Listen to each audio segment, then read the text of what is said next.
Hello and welcome to Adon. हमारा आज का क्वेश्चन है light containing two wavelengths lambda 1 and lambda 2 fall normally on a plano convex lens of radius of curvature r resting on a glass plate. If the nth dark ring due to lambda 1 coincides with the n plus 1th dark ring due to lambda 2, हमें prove करना है कि the radius of curvature of the nth dark ring of lambda 1 is equals to root over of lambda 1 lambda 2 r by lambda 1 minus lambda 2। ये expression थोड़ा complex लग रहा है but इसको हम step by step easily solve करेंगे। सबसे पहले समझते हैं what is Newton's ring experiment. तो जब प्लेनो कॉन्वेक्स लेंस को एक ग्लास प्लेट के ऊपर रखा जाता है तो उसके कर्वेचर के कारण इंटरफेरेंस होता है जिससे डार्क एंड ब्राइट रिंग्स बनती है जो कंसेंट्रिक सर्कुलर रिंग्स होती है जिसे हम न्यूटन्स रिंग कहते हैं। डार्क रिंग्स तब बनते हैं जब डिस्ट्रक्टिव इंटरफेरेंस होता है एंड इन डार्क रिंग्स का डायमीटर हम लिखते हैं इस फॉर्मूला से for from Newton's ring experiment Newton's ring experiment the diameter of the dark ring the diameter is given by this formula dn square यानी diameter of the nth ring का square is equals to 4n lambda r। यहाँ lambda है wavelength of light and r is the radius of curvature। अब first wavelength यानी lambda 1 के लिए nth dark ring का diameter का फॉर्मूला क्या होगा? वो होगा simply dn square equals to 4n lambda की जगह होगा lambda 1 r। This is what this is the diameter of the nth dark ring।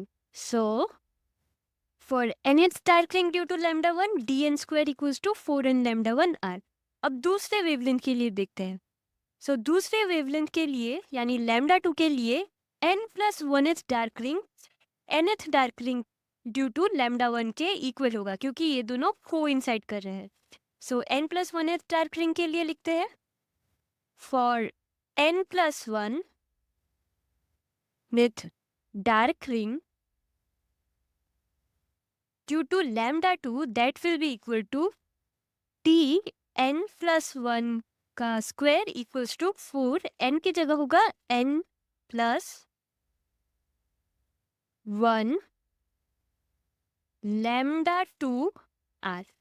Okay and हमें क्वेश्चन में दिया गया है जो nth डार्क रिंग है ड्यू टू lambda 1 ये n plus 1th dark ring due to lambda 2 से coincide हो रहा है यानी जो ये इक्वेशन है that is for nth dark ring due to lambda 1 and n plus 1th dark ring due to lambda 2 ये दोनों इक्वल होगा।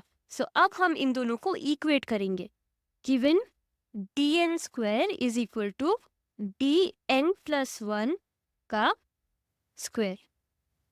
ओके dn का वैल्यू क्या है? dn का value is 4 and lambda 1 r is equals to 4 n plus 1 lambda 2 r। अब यहाँ 4 and 4 तो कैंसिल हो जाएगा and r भी कैंसिल हो जाएगा तो बचेगा क्या? This will be n lambda 1 minus lambda 2 है ना इक्वल्स टू lambda 2। n क्या होगा?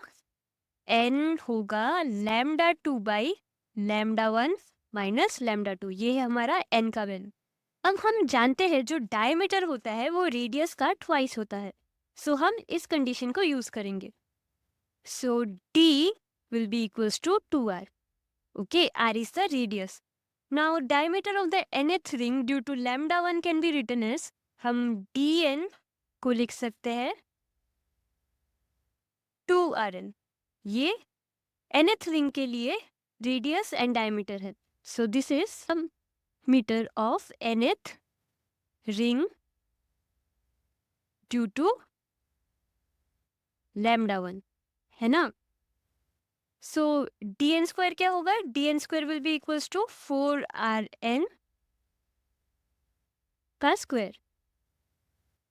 हमने थोड़ी देर पहले कैलकुलेट किया था dn को which is the diameter of the nth ring and that was equals to 4n lambda 1 r।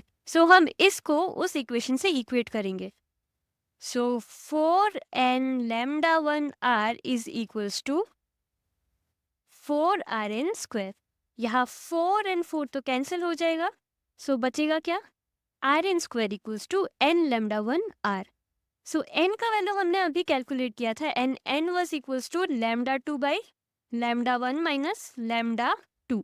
सो हम इसको सिंपली सब्स्टिट्यूट करेंगे यहाँ पे. सो rn square will become lambda 2 by lambda 1 minus lambda 2 lambda 1 r. सो ये है rn स्क्वायर. सो r क्या होगा? rn will be simply root over of lambda 2 lambda 1 by lambda 1 minus lambda 2 r. ये है radius of the nth dark ring due to lambda 1 and that is equals to root over of lambda 2 lambda 1 by lambda 1 minus lambda 2 r. and यही हमें proof करना था. So that's all for today. Thank you for watching.